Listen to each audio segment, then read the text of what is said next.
ஆண்டவர் இயேசு கிறிஸ்துவில் பிரியமான சகோதர சகோதரிகளே, நம்முடைய பாதுகாவலும் இந்த புதுச்சேரி வாழுகின்ற அனைத்து மக்களுடைய பாதுகாவலுமாக இருக்கக்கூடிய தூய இருதய ஆண்டவனுடைய பெருவிழாவை கொண்டாடுவதற்காக நாம் அவருக்கு கொடியேற்றி நவநாள் அனுசரித்து அவருக்கு நம்முடைய வணக்கத்தை, நம்முடைய பக்தியை நாம் வெளிப்படுத்தி வருகின்றோம். ஆண்டவர் தாமே நம் ஒவ்வொருவருடைய இந்த ஆழமான நம்பிக்கைக்கும் தகுந்த ஆசீர்வாதங்களை, தகுந்த பலனை கொடுத்து நம்மையும் நம்முடைய குடும்பங்களையும் நிறைவாக ஆசீர்வதிப்பானாக. பிரியமான சகோதர சகோதரிகளே, மருத்துவத்துறையிலேயே மிக அதிகமான விலையேறப்பட்ட ஒரு துறை என்றால் அது கார்டியாலஜி என்று சொல்லப்படுகின்ற இதயம் சார்ந்த அந்த மருத்துவ துறையாகத்தான் இருக்கிறது. ஒவ்வொரு ஆண்டிற்கு ஒரு முறை நம்முடைய இதயத்தை நாம் ஆய்வு செய்கின்றோம். இதயம் சரியாக இருக்கிறதா, சீராக இயங்குகிறதா, ஏதாவது தேவையில்லாதவை இருக்கிறதா என்று நாம் அதனை ஆராய்ந்து பார்க்கின்றோம். எனவே அந்த வகையில் இந்த விழா நாட்களும் கூட நம்முடைய இதயத்தை ஆராய்ந்து பார்ப்பதற்கான, நம்முடைய ஆன்மீக வாழ்வை ஆராய்ந்து பார்ப்பதற்கான ஒரு காலமாக இருக்கிறது. நம்முடைய இதயத்தினுடைய அந்த துடிப்பானது ஒரு நிமிடத்திற்கு 60 முறைகளிலிருந்து 80 முறை என்று சராசரி என்று சொல்லுகிறார்கள். இயேசுவிடம் இருந்ததும் நம்முடைய இதயத்தை போன்ற ஒரு முழுமையான ஒரு மனித இதயம்தான் அவரிடத்தில் இருந்தது. அவர் 100% நம்மை போல மனிதராக வாழ்ந்தார். பாவம் தவிர மற்ற அனைத்திலும் அவர் நம்மை போல வாழ்ந்தார். எனவே அவரிடம் இருந்தது ஒரு மனித இதயம். எவ்வாறு நம்முடைய இதயம் ஒரு நிமிடத்திற்கு 60லிருந்து 80 முறை துடிக்கிறதோ அதே போன்றுதான் இயேசுவினுடைய இதயமும் துடித்தது. நம்முடைய இதயத்திலே 4 அறைகள் இருப்பதாக சொல்லுகிறார்கள். அதை அறிவியல் பூர்வமாக நாம் பார்க்க முடியும். 4 அறைகள். வலது ஆரிக்கிள், வலது வென்ட்ரிக்கிள், இடது ஆரிக்கிள், இடது வென்ட்ரிக்கிள் என்று சொல்லுவார்கள். இதனுடைய பணி என்னவென்று பார்க்கிற போது, இந்த இரத்தத்தை இதயத்திற்குள்ளாக வர வைப்பதற்கென்று ஒரு பகுதி, அந்த பெறுகின்ற இரத்தத்தை நுரையீரலுக்கு அனுப்பி அதிலே நமக்கு தேவையான உயிர் மூச்சை உருவாக்கி மீண்டுமாக அதை உள் வாங்குவதற்காக ஒரு பகுதி, கடைசி பகுதியானது உள் வாங்கப்பட்ட அந்த இரத்தத்தை உடலினுடைய எல்லா பகுதிகளுக்கும் அனுப்புவதற்காக ஒரு பகுதி என்று 4 பகுதிகளாக இந்த இதயம் செயல்பட்டு கொண்டிருக்கிறது. நம்முடைய இதயத்திலே 4 அறைகள் இருக்கிறது என்றால் இயேசுடைய இதயத்திலும் 4 அறைகள் தான் அதிலும் இருந்தது. ஏனென்றால் அது முழுமையான, நம்முடைய இதயத்தை போல ஒரு முழுமையான ஒரு மனித இதயம். எனவே அவருடைய இதயத்திலும் 4 அறைகள் இருந்தது. எவ்வாறு நம்முடைய இதயம் அது இயங்கிக் கொண்டிருக்கிறதோ அதுபோன்று இயேசுடைய இதயம் இயங்கிக் கொண்டிருக்கின்றது இந்த உலகத்திலே அவர் வாழ்ந்த போது. அன்புமிக்க சகோதர சகோதரி, இயேசுடைய அந்த 4 இதயத்தினுடைய அந்த 4 அறைகளிலும் வெறும் இரத்தத்தை மட்டும் அவர் நிரப்பி வைத்திருக்கவில்லை. மாறாக அதனோடு சேர்ந்து 4 விதமான அன்புகளை அந்த 4 இதயங்களிலும் 4 அறைகளிலும் நிரப்பி வைத்திருந்தார். முதல் அறையிலே ஆண்டவர் இயேசு கிறிஸ்து எந்த அன்பை அவர் நிரப்பி வைத்திருந்தார் என்று நாம் சிந்திக்கிற போது, தன்னுடைய தந்தையின் மீது அவர் கொண்டிருந்த ஒரு ஆழமான அன்பு. முதலாவது அறையிலே யாருக்கு முதலிடத்தை அவர் கொடுத்தார் என்றால் கடவுளுக்கான ஒரு அன்பு. எனவேதான் அவர் கூறுகிறார், நானும் தந்தையும் ஒன்றாய் இருக்கின்றோம்.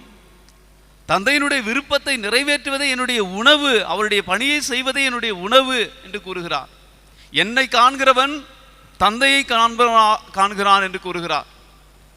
அதே போன்று ஆண்டவர் இயேசு இரவு பகலாக தன்னுடைய தந்தையோடு அவர் எப்போதும் ஒரு உறவிலே இருந்ததை பார்க்கிறோம். இரவு முழுவதுமாக ஜெபத்திலே அவர் நிலைத்திருந்ததை நாம் பார்க்கிறோம். எனவே தன்னுடைய இதயத்தினுடைய முதல் அறையிலே ஆண்டவர் இயேசு கிறிஸ்து யாருக்கான அன்பை அவர் சேமித்து வைத்திருந்தார் என்று பார்க்கிற போது தந்தை கடவுளுக்கான ஒரு அன்பை அவர் சேமித்து வைத்திருந்தார்.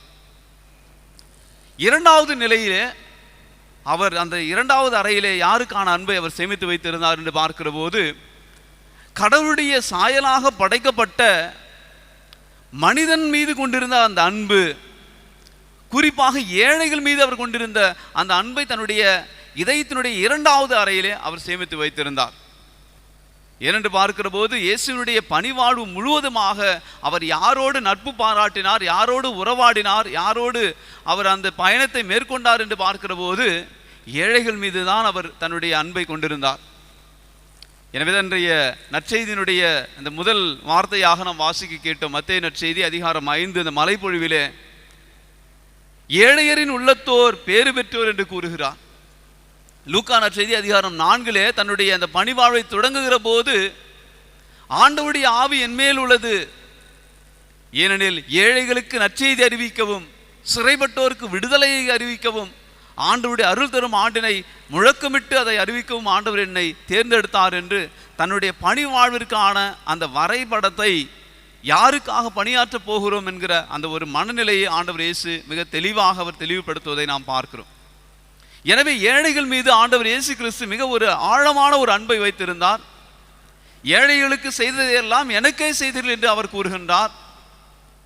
ஆலயத்திற்கு செல்கிறார். எருசலேம் தேவாலயத்தினுடைய அந்த ஆலயத்திற்கு சென்று அங்கே காணிக்கை பெட்டியில் காணிக்கை போடுபவர்களை பார்த்து கொண்டே இருக்கின்றார். அங்கே ஒரு விதவையினுடைய ஒரு ஏழை கைம்பெண்ணினுடைய காணிக்கையை பார்த்து இந்த பெண்மணியானவர் மற்றவர்களை விட அதிகமாக போட்டிருக்கின்றார், ஏனென்றால் மற்றவர்கள் தங்களுக்கு தேவைக்காக வைத்திருந்தார்கள், வைத்ததிலிருந்து மிகுதியாகிறதிலிருந்து போட்டார்கள். ஆனால் இந்த பெண்மணியானவர் தனக்கு தேவை இருந்தும் தனக்கு பற்றாக்குறை இருந்தும் கூட அவை அனைத்தையுமே அவர் அந்த காணிக்கை பெட்டியிலே போட்டிருக்கிறார் என்று அந்த ஏழை கைம்பெண்ணுடைய காணிக்கையை அவர் மிக அதிகமாக அவர் அந்த நேசிப்பதை, அதை மதிப்புப்படுத்துவதை நாம் பார்க்கிறோம். அன்புமிக்க சகோதர சகோதரி, ஆண்டவர் இயேசு கிறிஸ்து கடவுளை மட்டும் அன்பு செய்தவர் அல்ல, அவரோடு சேர்த்து கடவுளுடைய சாயலாக படைக்கப்பட்ட சக மனிதரையும் அன்பு செய்தவராக இருக்கின்றார். பல சமயங்களிலே நாம் கடவுளை நேசிக்கின்றோம், கடவுளை அன்பு செய்கின்றோம்.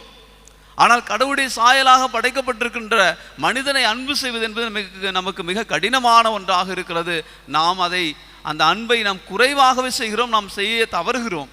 ஆண்டவர் இயேசு கிறிஸ்து கடவுளை அன்பு செய்தார், கடவுளுடைய சாயலான ஏழைகளையும் அன்பு செய்தார்.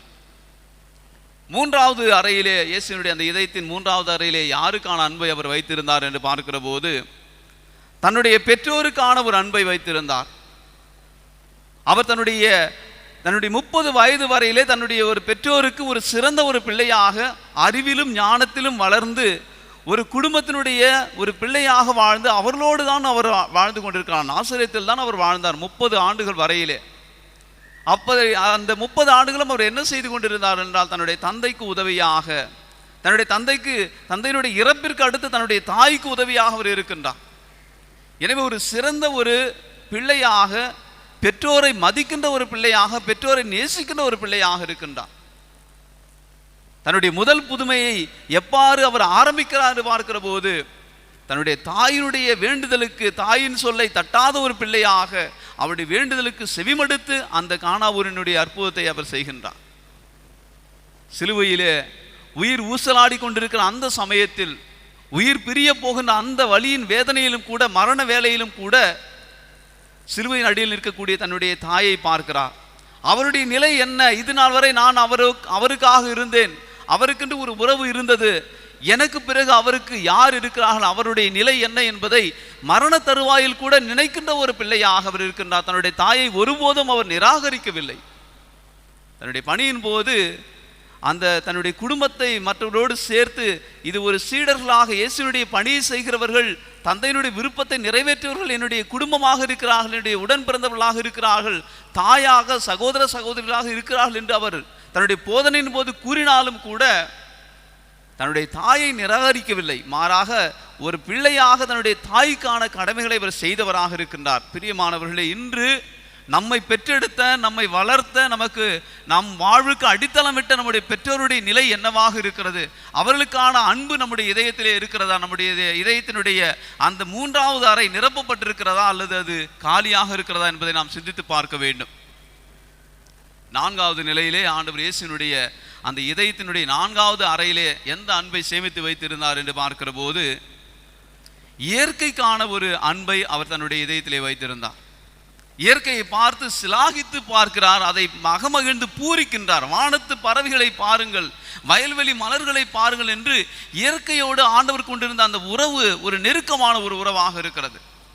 தன்னுடைய போதனையில் அதிகமாக எதை வைத்து அவர் இறை ஆட்சியை மக்களுக்கு கற்பித்தார் என்று பார்க்கிற போது, இயற்கையை மையப்படுத்திய தன்னுடைய வாழ்க்கையில் தான் சந்தித்த தான் பார்க்கக்கூடிய கோதுமை மணியையும் திராட்சை செடியையும் அவர் அந்த இயற்கையோடு இணைந்த ஒரு வாழ்க்கையாக அவர் வாழ்வதை நாம் பார்க்கிறோம். அவர் சுற்றித் திரிந்த இடங்களை பாருங்கள். கடற்கரை ஓரம் திபேரிய கடலிலே பயணிக்கின்றார். கடலை சுற்றித்தான் தன்னுடைய வாழ்க்கையை அமைத்துக் கொள்கிறார். மலைகளுக்கு சென்று மலைகளே தன்னுடைய தந்தையோடு உறவாடுகின்றார், ஜெபத்திலே ஈடுபடுகின்றார். அத்தி மரத்தை வைத்து ஒரு ஓமையை கூறுகின்றார். கடுகு விதை செடியை பார்த்து அதை வைத்து விண்ணரசை ஒரு ஒப்புமைப்படுத்துகிறார். எனவே ஆண்டவர் இயேசு இயற்கை ஒரு நேசித்த ஒரு மாமனிதராக, இயற்கையின் மீது ஒரு அலாதியான ஒரு பிரியம் கொண்டவராக இருக்கின்றார். அன்புக்குரிய சகோதர சகோதரிகளே, இயற்கையை பயன்படுத்துவது என்பது வேறு, இயற்கையை அன்பு செய்வது என்பது வேறு. நாம் இயற்கையை நம்முடைய பயன்பாட்டிற்காக நாம் பயன்படுத்துகிறோமே தவிர இயற்கையை நாம் நேசிப்பது கிடையாது. இயற்கைக்காக நாம் மீண்டுமாக நாம் எதுவும் செய்வது கிடையாது. அதனிடமிருந்து எல்லாவற்றையும் பெற்றுக்கொள்கிற நாம் இயற்கைக்காக நாம் மீண்டுமாக நாம் இயற்கையை நேசிப்பதோ அல்லது இயற்கைக்காக நாம் செய்வது என்பது எதுவுமே இல்லை என்கிற ஒரு நிலையிலே நம்முடைய இதயத்தினுடைய நான்காவது அறை அது நிரப்பப்பட்டிருக்கிறதா? இந்த உலகம் நமக்கானது மட்டுமானதாக இருக்கிறதா அல்லது மற்ற எல்லா உயிரினங்களுக்குமான ஒரு இருப்பிடமாக கடவுள் படைத்தாரா என்பதை சிந்தித்து பார்க்க வேண்டும். தொடக்கத்தில் கடவுள் படைத்த போது எல்லாவற்றையும் முதலில் எல்லா உயிரினங்களையும் படைக்கின்றார். அந்த உயிரினங்களுக்கும் இடம் இருக்கிறது, அந்த உயிரினங்களும் இந்த உலகத்திலே வாழ்வதற்கு அவற்றுக்கு உரிமை இருக்கிறது என்பதை உணர்த்துவதற்காக கடவுள் எல்லா உயிரினங்களையும் படைக்கின்றார். அதனோடு சேர்த்து மனிதனுக்கு அங்கே இடத்தை கொடுக்கின்றார். ஆனால் இன்றைய கால சூழ்நிலையிலே இந்த உலகம் மனிதர்களுக்கானது மட்டும்தான் ஒரு மனநிலையோடு நாம் மற்ற உயிரினங்களை மறந்த நிலையிலே நாம் வாழ்ந்து கொண்டிருக்கின்றோம். ஆனால் ஆண்டவர் இயேசு கிறிஸ்து அவ்வாறு இல்லை. இயற்கையை பார்த்தவராக, இயற்கையை ரசித்தவராக, அதன் மீது ஒரு அலாதி பிரியம் கொண்டவராக இருந்தார். அன்புக்குரிய சகோதர சகோதரிகளே, நம்முடைய இதயம் தந்தைக்கான கடவுளுக்கான அன்பினால் நிரப்பப்பட்டிருக்கிறதா? நம்முடைய இதயத்தினுடைய இரண்டாவது அறை கடவுளுடைய சாயலாக படைக்கப்பட்ட சக மனிதர்கள், தேவையில் உழலக்கூடிய மனிதர்கள். எனக்கு இன்று உணவு இருக்கிறது, எனக்கு தேவைக்கான வசதி இருக்கிறது, ஆனால் உணவிற்காக சிரமப்படுகிறவர்கள், கல்விக்காக சிரமப்படுகின்றவர்கள், தாயை இழந்த பிள்ளைகள், தந்தையை இழந்த பிள்ளைகள், அவர்களுக்கான என்னுடைய அன்பு எப்படிப்பட்டதாக இருக்கிறது? என்னை ஈன்றெடுத்த பெற்றோரின் நிலை, அவர்களுக்கு நான் செய்ய வேண்டிய கடமைகளை, அவர்களுக்கு நான் காட்ட வேண்டிய அந்த அன்பை நான் காட்டி இருக்கிறேனா என்பதை நாம் சிந்தித்து பார்ப்போம். கடைசியாக இந்த உலகம் மனிதர்களுக்கானது மட்டுமல்ல, எல்லா உயிரினங்களுக்கானதும் என்பதை உணர்ந்து நம்முடைய இதயத்தினுடைய 4 அறைகளையும் நிரப்புவோம். ஏனென்றால் திரு இறுதி ஆண்டவருடைய அந்த இதயமானது இந்த 4 அன்புகளாலும் 4 அறைகளில் நிரப்பி இருந்தார். அவருடைய பிள்ளைகளாக இருக்கக்கூடிய நாமும் கூட நம்முடைய இதயத்தின் 4 அறைகளையும் இந்த 4 அன்புகளை வைத்து நிரப்புவோம். ஏனென்றால் இவை அனைத்தும் ஒன்றோடு ஒன்று தொடர்புடையதாக இருக்கிறது. திருதி ஆண்டவருடைய பிள்ளைகள் என்பதை நம்முடைய வாழ்க்கையின் வழியாக பிறருக்கு வெளிப்படுத்துவோம். இந்த அன்பினால் நம்முடைய இதயத்தை நிரப்புவோம். ஆமீன்.